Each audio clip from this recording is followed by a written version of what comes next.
senin aranda kocaman bir fark var. Kötüyle benim aramda irice bir fark var. İyi ile kötü arasında duran fark var. Seninle iyi arasında büyük bir fark var. Benimle senin aranda kocaman bir fark var. Kötüyle benim aramda irice bir fark var. İyi ile kötü arasında duran. Maymunlar cehennemindeyim, hiç kimse duymamış. Sordum, hiç kimse görmemiş ve hiç kimse konuşmamış.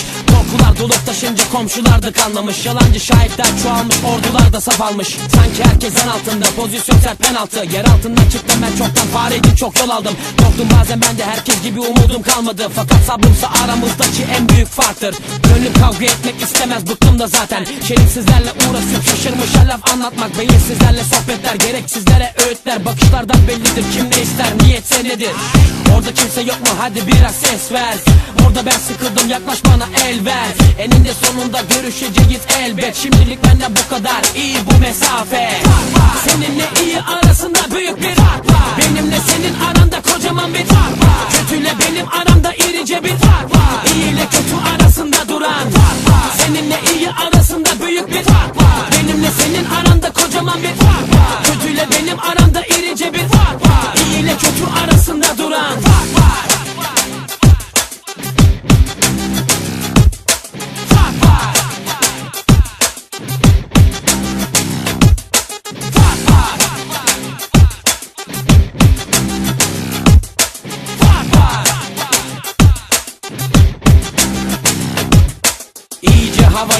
Havaya gir iyice. Ben yorulmam, kondisyonum tahta diyecek. Sahnede büyülerim tam 1,5 saat. Seyirciyle birleşir bir bütün oluruz o an. Gözünü kapat ve dinle bence en azından.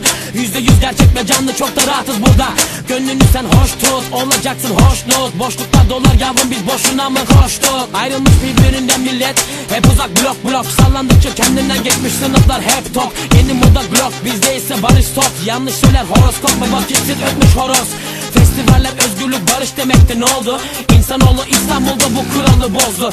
Neyse bizim işimiz çok dinlemek ve eğlenmek. Dinletmek ve eylemek gerek, beklerler çünkü bizde seninle iyi arasında büyük bir fark var. Benimle senin aranda kocaman bir fark var. Kötüyle benim aramda irice bir fark var. İyi ile kötü arasında duran fark var. Seninle iyi arasında büyük bir fark var. Benimle senin aranda kocaman bir fark var. Kötüyle benim aramda irice bir fark var. İyi ile kötü arasında duran. Uzaklaştıkça uzaklaşır, insanlar yabancılaştı. Ortamlar yabanileşti, kelamlar acayipleşti. Saygıysa çölde bir yerde, her dilde bir aşk şarkısı. Gördüğümle düğümlenen yollarda arkadaşlıklar. Eğlenmekte şart, biraz kafa dağılmadan oynanmaz. Her gün bayram olmaz, ancak arada bir coşmak farz. Kuruntulardan kurtulmak, kırıntılarla kalmamak. Yosun tutan bir kimse değildir, ışığı parlayan olmak. Sen sıkma canını, ben buradayım her daim. Coşturmak için hazır gönüllerde yer varsa. Geldiğim yerdeyim, elimde kağıt kalemim. Elimde açık kartlarım ve elimdeki mikrofonla. Seninle iyi arasında büyük bir fark var. Benimle senin aranda kocaman bir fark var.